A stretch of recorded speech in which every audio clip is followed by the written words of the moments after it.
Cycle की घंटी, यही बरगदपुर का रोज का सीन था। अजय उसी टाउन का मछुआरा था। पुरानी लकड़ी की नाव, एक जाल और रोज की उम्मीद।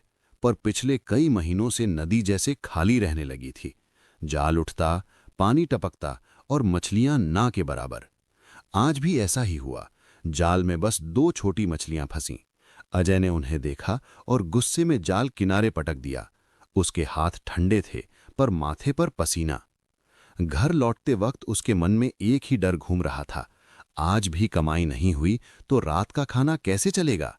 झोपड़ी के बाहर सुनीता बैठी थी।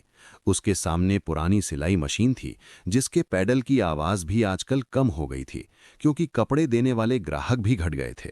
सुनीता, आज भी बहुत कम मिला। नदी में जैसे कुछ बचा ही नहीं। ठीक है, पहले हाथ धो लो। जितना है उसी में कुछ बना लेंगे।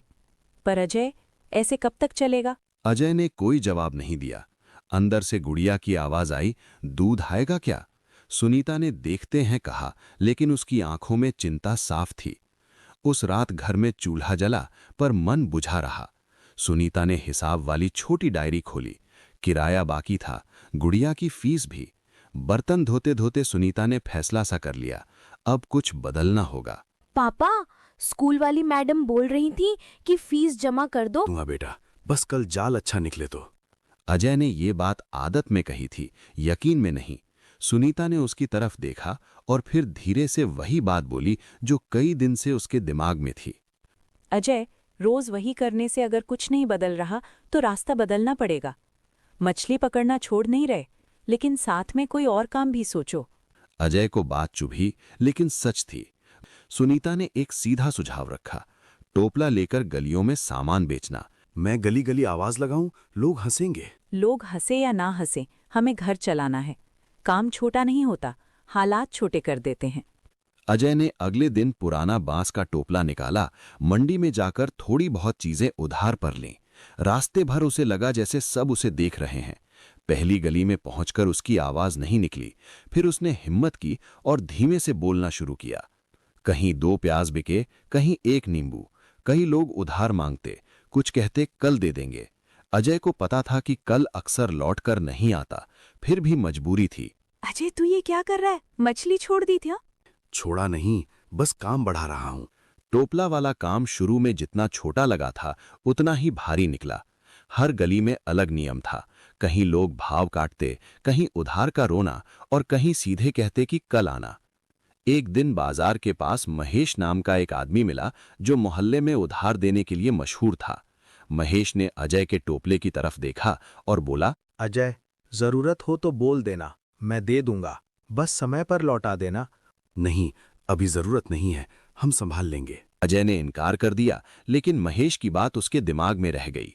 उसी शाम मकान मालिक जगदीश आया और बोला कि अगले महीने किराया बढ़ेगा। सुनीता ने बात टाल दी, पर अंदर से वो डर गई। देखो सुनीता, मैं भी क्या करूं, सब बढ़ गया है।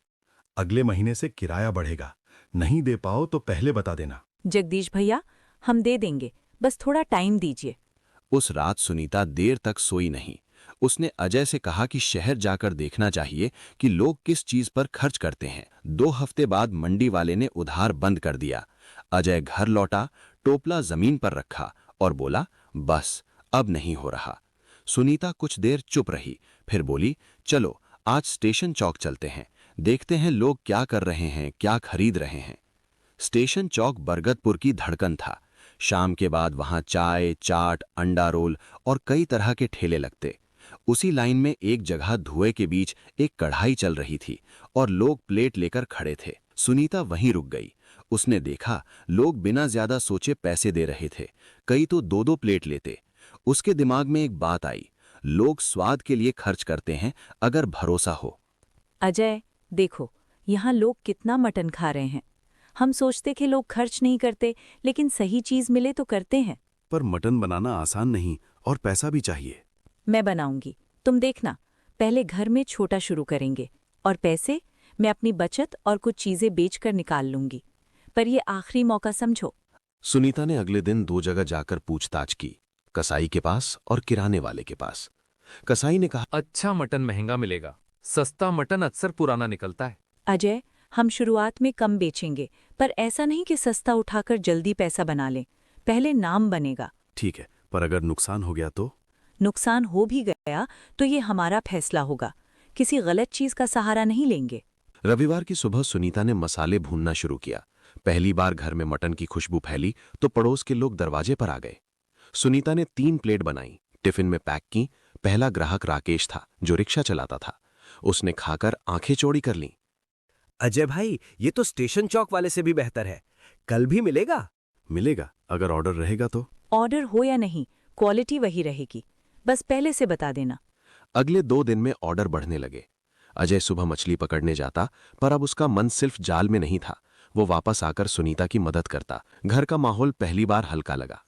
सुनीता ने तय किया कि अभी ठेला नहीं लगाएंगे, पहले भरोसा बने फिर बाहर निकलेंगे। लेकिन स्टेशन चौक की भीड़ देखकर अजय के अंदर एक बार फिर हिम्मत आई। उसने कहा, चलो शाम को 2 घंटे के लिए छोटा ठेला लगाते हैं। स्टेशन चौक के पास एक मोड़ था, जिसे लोग बिहारिया मोड़ कहते थे। वहीं शाम को उन्होंने छोटा ठेला लगाया। कोई बड़ा बोर्ड नहीं, बस एक कागज पर लिखा, घर का मटन। पहले दिन 10 प्लेट बिकी, दूसरे दिन 15, तीसरे दिन लाइन बन गई। लोग अजय को उसके नाम से कम, ठेले की जगह से ज्यादा पहचानने लगे। किसी ने हंसकर कहा, अब तो तुम बिहारिया मोड़ के बिहारी हो। काम बढ़ा तो सुनीता ने कहा, एक हेल्पर चाहिए। चिंटू फिर सामने आया। वो फुर्तीला था और जल्दी सीखता था। अजय ने उसे रोज का पैसा तय कर दिया। चिंटू ने प्लेटें, पानी और सफाई संभालनी शुरू की। भैया, मैं लाइन संभाल लूं। कौन पहले आया कौन बाद में, मैं देख लूंगा। ठीक है, पर पैसे ठीक से संभालना, गलती नहीं चाहिए। चिंटू, और सबसे जरूरी सफाई। प्लेट, पानी, हाथ सब ठीक रखना। अगले हफ्ते गुड़िया स्कूल गई तो उसकी टीचर राधा ने सुनीता को बुलाया। राधा ने देखा था कि गुड़िया पहले से ज्यादा चुप रहने लगी है। सुनीता, गुड़िया मेहनती बच्ची है, पर कई दिन से परेशान लग रही है। घर में सब ठीक है? मैडम, घर में बस पैसों का थोड़ा दबाव था। अब हम काम कर रहे हैं, धीरे धीरे ठीक होगा। ठीक है, फीस की चिंता मत करो। एक साथ नहीं दे पाओ तो किस्त में दे देना, पर गुड़िया को पढ़ाई से मत हटने देना। सुनीता ने पहली बार महसूस किया कि हर इंसान सिर्फ खरीदार नहीं होता, कुछ लोग मदद भी कर देते हैं। वो घर लौटी तो अजय को बोली कि हमें पैसे के साथ व्यवहार भी अच्छा रखना होगा, क्योंकि यही लोग मुश्किल में काम आते हैं। मैं समझ रहा हूँ, बस कभी कभी डर लगता है कि कहीं ये सब फिर टूट ना जाए। डर सबको लगता है, फर्क ये है